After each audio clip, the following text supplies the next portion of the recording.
Hey everyone, welcome to Over 50, starting over. I'm Barry Edwards, and this is going to be another semi-short episode. Hopefully Merle will be feeling better and joining me next week. This week, though, super important, want to talk about brain health for people over 50, both food and supplements, not to mention exercise, and also we have some important current events which can lead us to some important conclusions. So starting off with brain health, and this is super important for people like us who, most of us have come to know what Alzheimer's is all about now in our families. We at some point, sometime, and maybe right now, we are dealing with that with a family member, and we ourselves would not like to go down that road. So there's a lot of things that we can do today to keep our brains healthy as they can be. And at the top of that list is exercise. I am quoting Dr. Jordan Peterson right now. By far and away, the number one thing you can do for your brain is exercise. Okay? And also, it's free. It reduces anxiety, and of course, it has the obvious physical benefits. So there's no great excuse not to exercise if you are physically able to. Aim for 2.5 hours a week of moderate exercise and 1.5 hours a week of resistance exercise if you can. So walking, yoga, stretching, these are great as far as moderate exercise goes. Push-ups, sit-ups, resistance bands, all of these things you can do in the privacy of your own home, and that would be considered resistance training. Merle goes to Planet Fitness. So I think it's $15 a month for the basic membership. Hard to argue with that one, and they're available virtually everywhere. When you get in the habit of it, it's a great way to clear your head and make you feel really good to start off your day, or if you like to end your day that way, that's great as well. So exercise is number one up there, and I'd just like to say, like, having Charlie make me get up a couple times a day and take that walk is really good for somebody like me that's otherwise sitting in this chair. And it's very hard on my back, and it's like unfolding an accordion when he makes me go take that walk. So it's very, very valuable on a number of levels.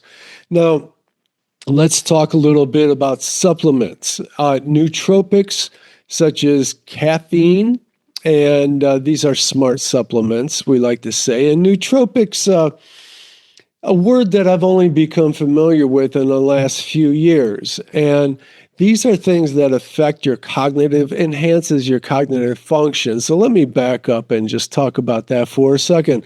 There's the age-old kind of stereotype of the writer that, has his hands wringing through his hair or something, but always has a cigarette dangling either out of his mouth or in his hand. Well, that cigarette, that tobacco, is a nootropic.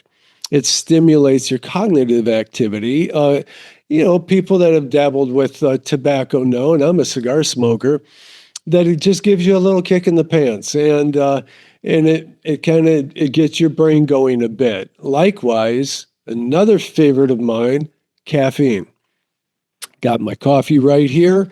That is America's most popular, probably the world's most popular nootropic. It definitely, the feeling if you're like me and you lay in bed, and until you have that, as you're waking up, you have that cup of coffee to get you going, you're just not feeling like yourself. And it's the nootropic as you start going, your brain starts kicking in. And by the way, most of us do our best thinking in those early hours of the day. So it's also a good time to get your thoughts down out on paper or on your computer. So let's talk about other nootropics. Speaking of caffeine, L-theanine is a combination that L-theanine works very well with caffeine. Caffeine giving you the focus, and L-theanine giving you the calm combination. So that's something I started using at least about a year ago, maybe. And along with that, lion's mane coming from mushroom, that's another well-known nootropic, stimulates mental function. that I've been taking of late too for about the last year. And it's said to help stimulate nerve growth as well. Now, when looking for these particular nootropics, do your research as to what company that you trust most. I try to find a balance of cost effective, but also trustworthy. And along those lines, I find most of my vitamins on puritanspride.com, and I get several others, such as these nootropics from Amazon. So we can find a balance if we look hard enough. Another supplement that I've been taking for many years, which I've been taking for heart health, basically, but I found out this is a nootropic as well, is omega-3, DHA. It's a structural neuron support, as I'm told. So those that will wind up our supplements as far as nootropics go. Don't suggest that you pick up smoking in order to enhance your cognitive function, but just if you dabble a little bit with tobacco, know that that's a nootropic as well. That is where the kick in the brain pants is coming from. Brain boosting foods, very important too. Fatty fish such as salmon and sardines. Not a sardine fan here, but I do love salmon. If you go overboard with it, you may have to worry about your mercury levels. And Lisa's talked about that a bit. She eats salmon every week. They're high in DHA. Berries. This is a superfood. Berries are a superfood. Blackberries and blueberries. Flavonoids is what they're called, and they fight inflammation as well. So these foods will also help in cognitive stimulation. Leafy greens, spinach, kale. These are folate and vitamin K for cell health. And I should eat more of them like most of us guys. I have no more excuses for that. Walnuts and seeds, I get plenty of these. These are polyphenols and healthy fats, and turmeric. This is another potent anti-inflammatory, which I love. I like putting it on rice, and I should do that more often now that I'm thinking about it. Now, other things, that rounds out our foods as far as nootropic action goes. Brain-boosting foods, I should say. Other functions that help us with brain health. Sleep and stress management. Now, I think that we all know that. You knew it was coming. But let's talk about it for a moment because it's doable. We can get better sleep and we can handle our stress better. Few tips. Okay, first of all, deep sleep clears your brain of toxins. Aim for 7 to 9 hours, as I am told, but we do know that individuals function differently. There's something like a 20%, maybe less than 20% of our population, I remember reading this before, can work just fine on 5 hours of sleep. I'm not in that 20%. But a consistent schedule is very, very much preferred. I try to stick with that myself. I go through bouts of insomnia from time to time. And with that, sometimes I may need to cut down on caffeine, increase exercise, and make sure that I'm taking better care of myself. That's a key indicator. Daily stress hacks. Boy, we all hate to hear meditation, but it is very key in dealing with stress. 10 minutes of meditation. You can find literally 30 seconds and 1 minute intervals in your day sitting at stoplights where just practice on breathing, on taking a few slower, deeper breaths, and look for something to be grateful for. Instead of being triggered by traffic or whatever the trigger of the day may be, find something to be grateful for. Gratitude will get you right out of stress every time. A walk outside will do that as well. So these are good stress hacks. Mental fitness and social connection are also important to brain health. Games such as crosswords, Lumosity, I don't know that one. These are just in my notes. Chess, I like word games on my phone. I play those every day. Like they're Scrabble-like or crossword puzzle-like is what I should say. I think they're very fun, and they're also very good for keeping your brain going and healthy. They build new circuitry. And I know I listen to Dr. Andrew Huberman's podcast on the regular, and he is a neuroscientist. And so neuroplasticity is something that we were thought to not have. When I was in health class in high school, I was told that we had a certain amount of brain cells by the age of 18. They were finite, that was it. But we are found that nope, we continue to build more brain cells thereafter, I think until 50 to 60 years old now, around where I'm at now. And we have neuroplasticity, which allows us to build new circuitry and teach old dogs new tricks, is the point of that. So lifelong learning is another mental fitness hack. So learning a new language, music, new hobbies. And guys, we have more information at our fingertips now than we ever have before. And the secrets to the world that still remain uncovered, the clues are all here, right at our fingertips on the internet. So stay curious, keep tuned in, and try to, help out, pose questions to us here on this podcast, and we will pursue those and try to, it's just fun to stay curious and to keep building, trying to unlock the mysteries. Regular social interaction also prevents cognitive decline. And if nothing else, I know that we like Merle and I, we like to challenge each other with what we are thinking and what we are coming up with for the day and what's in the news. Get out there and get with your friends and your family and have those vibrant discussions. Try not to go down into team rabbit holes. You will just be distracted and you will lose finding the truth. With that, we are going to move into some current events. That's a good place to do it because this will challenge you as to unlocking some truth as to what is going on in this world today. I do want to mention to stay tuned for Mark's AI tip of the week. Those are always fun and very helpful. As someone that uses AI every day, I still always get something new from Mark's tips. Love them very much. Okay, on with current events. We have two main ones that have a common theme. And the first one is Biden's doctor pleads the fifth. Okay, Dr. Kevin O'Connor invokes the Fifth Amendment in the House Oversight Probe. And this is on the subject of Biden's health.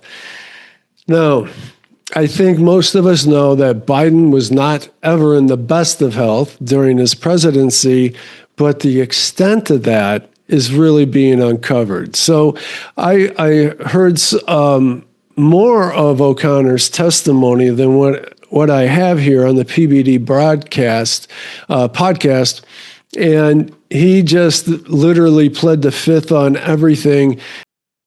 Actually decline to answer based on the physician-patient privilege and reliance on my right under the Fifth Amendment of the Constitution. I am not a lawyer, and I must follow my lawyer's advice in this matter. Former President Biden's doctor, Kevin O'Connor, took the fifth during a House Oversight Committee interview. Republicans are investigating whether Biden's health was concealed. O'Connor's lawyer cited a pending Justice Department criminal investigation. Chairman Comer says it looks like a conspiracy to cover up Biden's cognitive decline. Republicans are focusing on the presidential auto pin. One GOP senator suggested giving O'Connor immunity to force his testimony, but that would require many House votes. The committee is also looking into Neera Tanden's testimony about her limited interactions with the president. Former Deputy Director of Oval Office Operations Ashley Williams is scheduled to testify on Friday, and several former Biden aides are expected to be interviewed in the coming weeks. This cover-up, this pleading of the fifth in the House Oversight Probe came just weeks after Biden's aggressive prostate cancer diagnosis, stage 4, was announced, and after O'Connor publicly attested to Biden's perfect health during the 2024 campaign. All right, my research shows that the medical team had to know Biden had this cancer, stage 4, through his entire previous term. For it to reach stage 4 would take several years. So, undoubtedly a cover-up. The national security stakes. Critics warn that concealing a president's true mental and physical state undermines the public trust. I think this is common sense. It obviously calls into questions the executive orders and pardons that Biden supposedly issued during this time, which included his entire family and Tony Fauci, the godfather of COVID himself. But there doesn't seem to be a precedent for overturning these, as a lot of people gleefully like to think that there is. I don't see that happening. So it begs the question, though. All of this whole time begs the question, who was running the country? And who is the deep state? Because we know that's the logical conclusion. Who is the deep state? So next up, and finally in our current events section, and the final subject matter before we get to Mark's AI tip, the Epstein files. So the Trump administration was taken to the woodshed by the very same deep state and told to grab their ankles. And a leaked FBI DOJ review officially concluded that there was no secret roster of Epstein's VIP customers. Okay, that roster does not exist, and it directly contradicts the promises of Trump's allies to expose these powerful enablers. Let me say that another way. I was very excited when Trump formed this super team of Kash Patel and Tulsi Gabbard, Elon Musk, and Dan Bongino. I'm forgetting a couple people. Vivek Ramaswamy was in there. And because of that, like virtually all former Democrats, I just thought they were going to go in and clean house. That's what we were promised. And then we witnessed things like tough guys Dan Bongino and Kash Patel looking like they were forced to do hostage videos, proclaiming that the Epstein did commit suicide, and this list does not exist. We heard Pam Bondi tell us vehemently and proudly that she has tens of thousands of video and notes on files on her desk of Epstein and his clientele. Committing acts of dealing with underage girls. And all of this, we just had, oh boy, I got another one. I hope we can hear the sound on this, but we have Trump scolding the press in this latest video and about why on earth would they ask about Epstein all of 2 days after this verdict. Sure. Your memo and release yesterday on Jeffrey Epstein, it left some lingering mysteries. One of the biggest ones is whether he ever worked for a American or foreign intelligence agency. The former Labor Secretary, who was Miami U.S. Attorney Alex Costa, he allegedly said that he did work for an intelligence agency. So could you resolve whether or not he did? And also, could you say why there was a minute missing from the jailhouse tape? Yeah, sure. Hey, Pam, could I just interrupt for 1 second? Are you still talking about Jeffrey Epstein? This guy's been talked about for years. You're asking, we have Texas, we have this, we have all of the things. And are people still talking about this guy, this creep? That is unbelievable. Do you want to waste the time, and do you feel like answering? I don't mind answering. I mean, I can't believe you're asking a question on Epstein at a time like this where we're having some of the... It's pretty much just like the Biden cover-up. We know what's going on here. And this is, again, where team politics drives me crazy, because the two teams will just get in a dust-up over because, insulted about...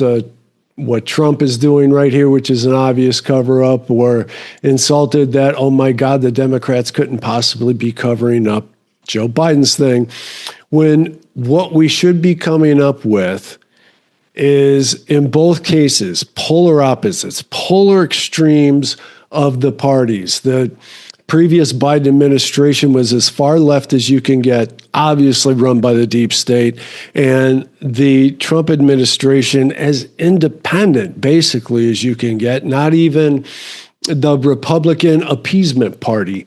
It was actually a very independent team that a lot of us were excited to get in there and try to get rid of the deep state. What we're finding, folks, what we must conclude is that the deep state is a lot stronger, a lot more powerful, and a lot deeper than we ever thought.